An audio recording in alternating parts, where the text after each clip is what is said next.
This is a journey into sound.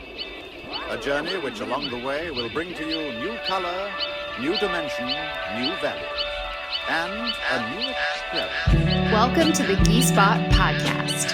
I'm your guide, Katie Silcox, bringing you your weekly self-love soundbite. Join us for conversations around sex, spirit, and all things self-care. All things self-care. All things self-care. This is a journey into sound. Uno, dos, tres, cuatro. You are a Ghee Spot Podcast with Katie Silcox. Hey beauties, I am so passionate about today's topic, so just get ready for a great episode, if I may say so myself. But before we start, I want you to be able to save a big old fat 15% on turmeric milk mix. And check out some of my other favorite products from one of my companies that I love, Banyan Botanicals. You can visit them at banyanbotanicals.com/Katie. Yeah, I've got my own page over there with them. The link is in the show notes. This episode is also sponsored by just an awesome all-lady female run business called Apothecary, a boutique apothecary based near us on the East Coast in DC. They offer Ayurveda inspired herbs and blends. They are so fun. Their Mind Over Matter mushroom blend is going to help you get through the stagnation of the kapha season, which my next episode is going to be about, y'all. We're in the kapha season. They've got some great mushrooms that I certainly love, chaga, reishi, lion's mane, and you can use the promo code GheeSpot10 to get 10% off your order. The link is also in the show notes from Apothecary. We love our sponsors, and I think you're going to love their products. On a related note, today we're going to be talking about hydration, you guys, and a lot of these herbs, especially those mushrooms, actually hold water and help our body get hydrated. I think this is such a huge missing link in the story of our health. I know a lot of you out there, my listeners, y'all be struggling, and I hear it. Like everywhere I go, young, beautiful, gorgeous people are struggling on our planet right now. People that should by all means be healthy are really struggling to just find balance. We have an epidemic of gut issues. We have an epidemic of autoimmune issues. We have so many health issues right now that people in their 20s and 30s and 40s are suffering from that people in their 50s and 60s and 70s just didn't get when they were our age. So what's up with that? So many things. That's why we have a whole year-long program. But today I'm going to give you one of the most important things that you can do for your health, which is to get hydrated. And you may be thinking, well, yeah, aren't I just supposed to drink eight glasses of water a day? And the answer is no. Ayurveda understood this so long ago. These rishis, guys, these seers in ancient India, and it's not just India. We're going to talk about seers from other places today, the high deserts. They knew, like, the people that live in desert communities, they do not wake up in the morning and start pounding the water. They don't drink water. They might drink a little bit, but they have something else that they do. And we're going to talk about that today. We're going to talk about what science is finding out, and we're shattering paradigms over here. The earth is not flat, it's round. Well, water, if you remember back to your chemistry class in middle school, you learned that water has 3 stages, right? Water can be a liquid. When we freeze it, water can be a solid, and when we boil it, water can turn into a gas. Well, what they are now finding is that, well, that's not the whole story. Water actually has a 4th stage. This 4th stage of water we could also call structured water. And I'm no chemist expert, but the quick and dirty on it is that structured water is more like a gel than a solid or a liquid or a gas. So think of this fourth stage of water kind of as like this gel. And if you think about in Ayurvedic medicine, what that is, it's highly connected to what we call in Ayurvedic medicine, the Rasa Dhatu and the Rakta Dhatu, which is your plasma, your blood, and specifically your lymph and your blood plasma. Now, Rasa Dhatu is the mother root liquid gel that all your other tissues are birthed from. So this rasa is incredibly important because it is what forms your blood, it's what forms your bone, your muscle, your fat, your nerves, your reproductive system, your eggs, your semen. Anybody feel like they have some reproductive stuff going on, right? Rasa is the precursor to every other tissue system in the body, according to Ayurveda. Rasa is formed from this structured water. So in Ayurveda, we understand that you don't just drink 8 glasses of water because, as one of our teachers in our first year of school taught us, this beautiful, imagery of it would be like pouring water over a cold, hard stone. It just can't get in. So it's not about the amount of water you pump into your body. It's the amount of water that's actually making its way into that cell. And so we call this structured water. So tribes in the desert didn't drink water. Ayurvedic wisdom doesn't ask you to drink, 8 glasses of cold water every day. We are told to drink water with maybe some beautiful herbs in them, because certain herbs and plants help us absorb. A great example of that would be something like a mint, a licorice, a chamomile. Any of these more unctuous, cooling, pitta-reducing herbs are going to be helpful. Something like an aloe vera, so good. You can even just see it. Aloe vera is structured water. We also are seeing that statistics show that around 75% of Americans, and I know a lot of our listeners are not American, but I think this statistic could span the globe, are dehydrated. And we're not talking about the sort of critical dehydration where, you're gonna pass out and we have some acute moments of dehydration. We're talking about a low-grade chronic level of dehydration. Things we can bring almost every health issue back to at least some level of dehydration.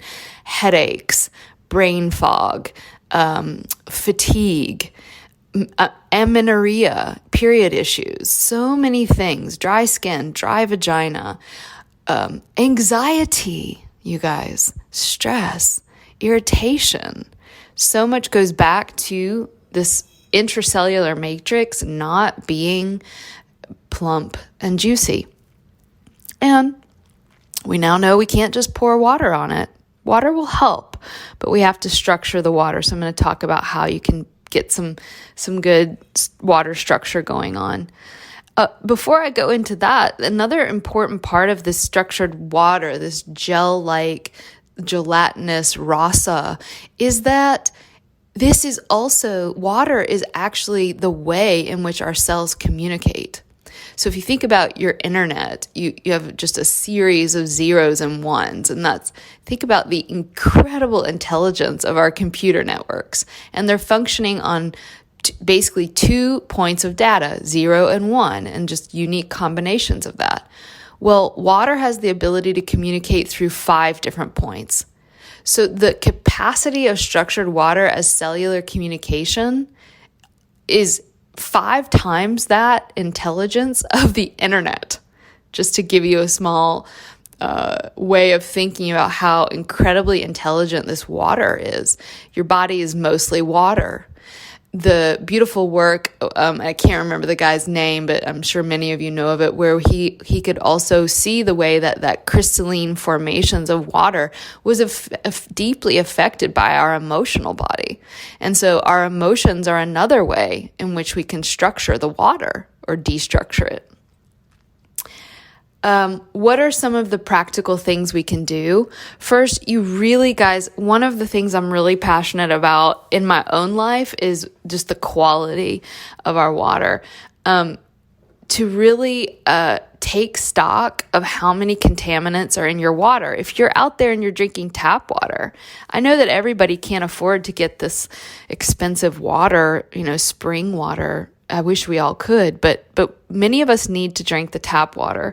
So it's important that you really need to know what's in your what contaminants are in your water, because it's really quite frightening, the amount of pharmaceutical drugs and chemical contaminants that we're finding in the water.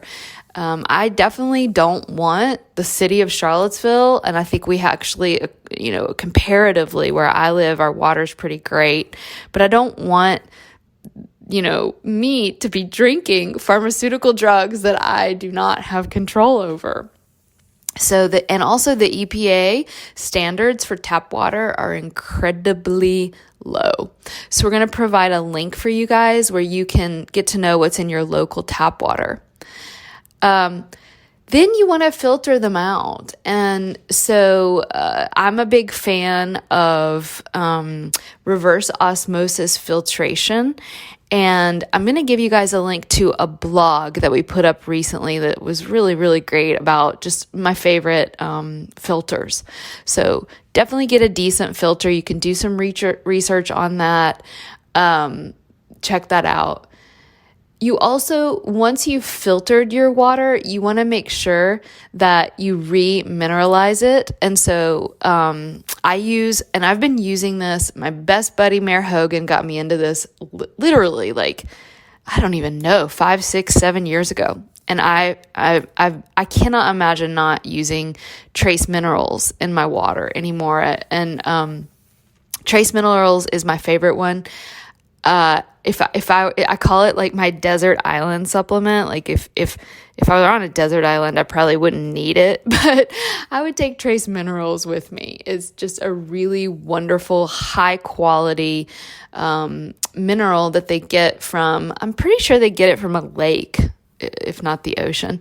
If you're like, I don't want to buy any supplement, fine. Put a tiny pinch of the highest quality sea salt that you can get in your water.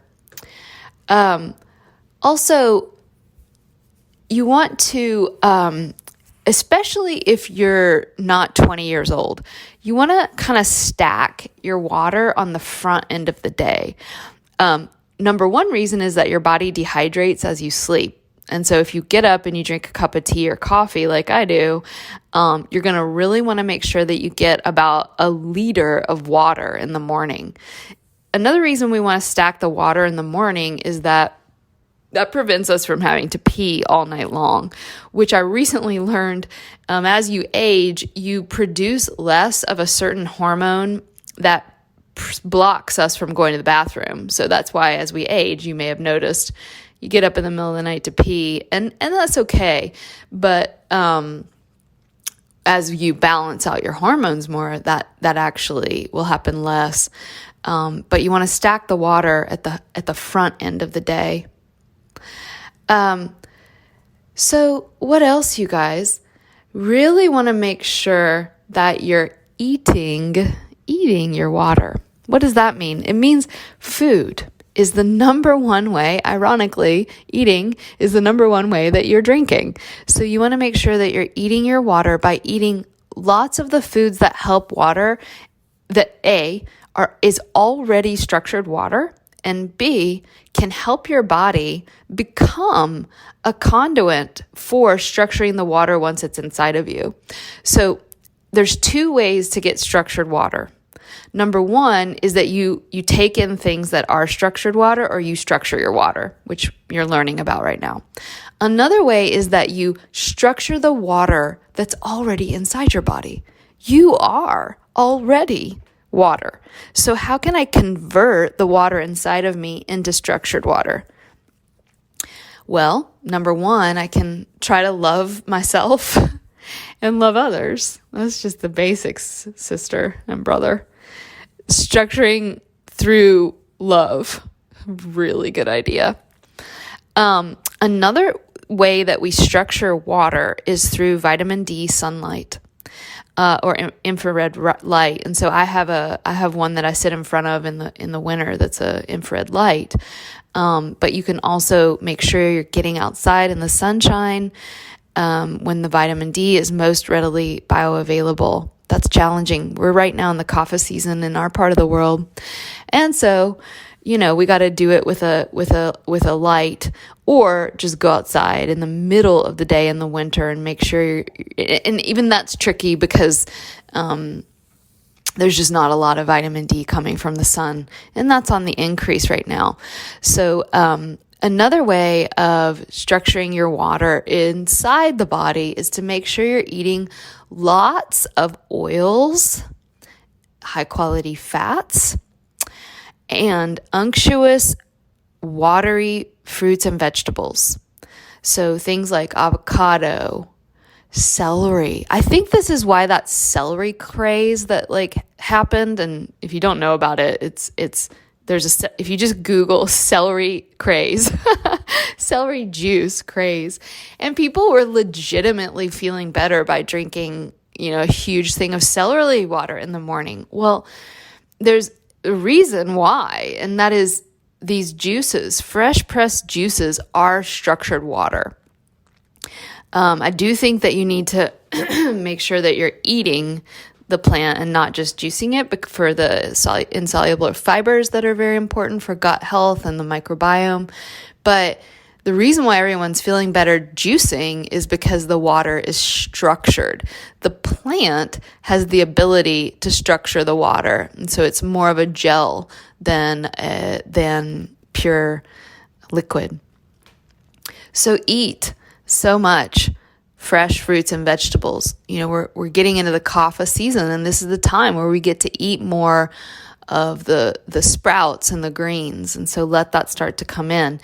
Greens, on that note, are super important for structuring water because greens hold chlorophyll, and that chlorophyllic high level enables our body to absorb more of the sunlight. So make sure the ideal situation, you guys, you're sitting outside in the sun, eating a huge bowl of greens covered in olive oil with half an avocado. I mean, that's just basically, and it may be like a small side of celery juice. Lemons are a great way to structure the water. That's why we put, lemon water is really wonderful. We use that in the morning Ayurvedically. We have a little bit of lemon water, warm lemon water. Another thing that's so wonderful is bone broth. Bone broth is structured water. It's so full of all of those gelatinous substances that go on to build the rasa dhatu. So get that in your life for sure. Good fats, your cell membranes are the things that mitigate that intracellular hydration. In other words, how much water, the question is not how much water you're drinking, it's how much water are your cells able to absorb.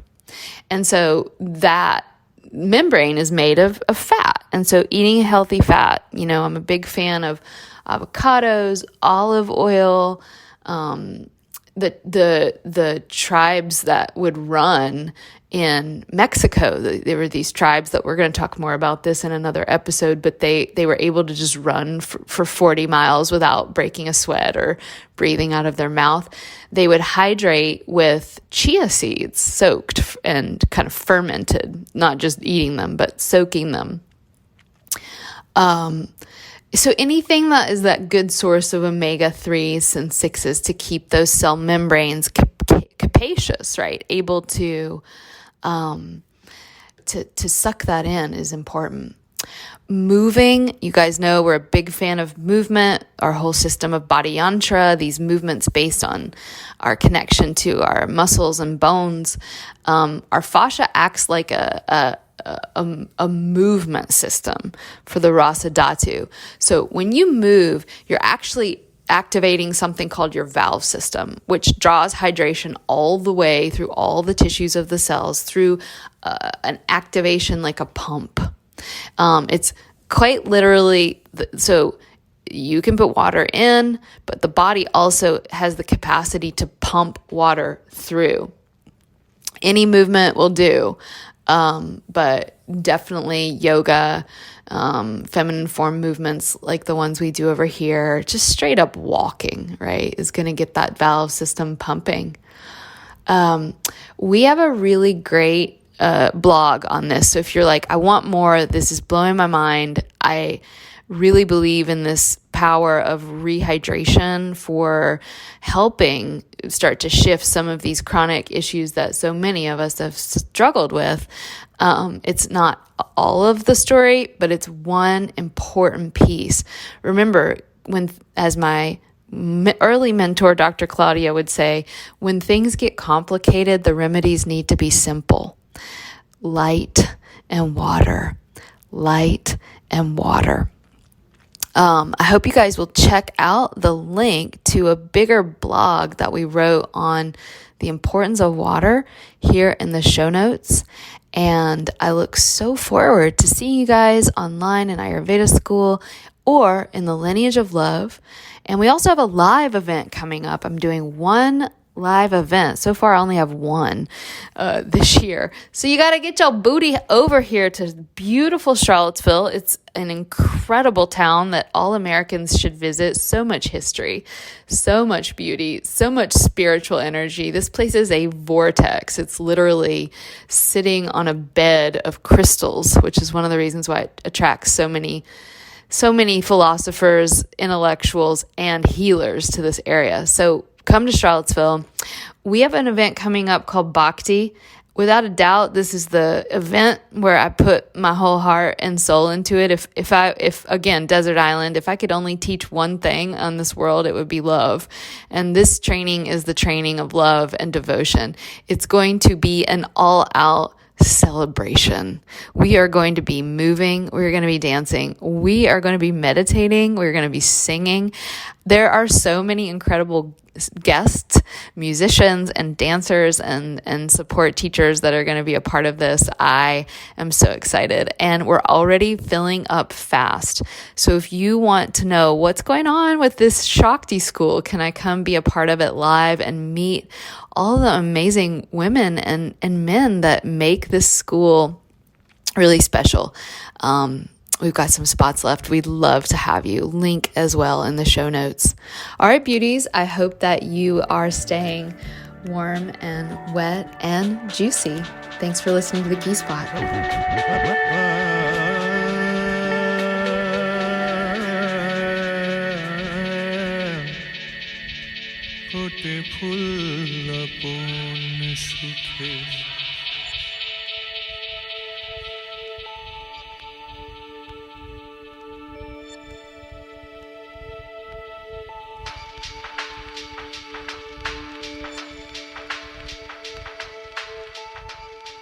फूटे फूल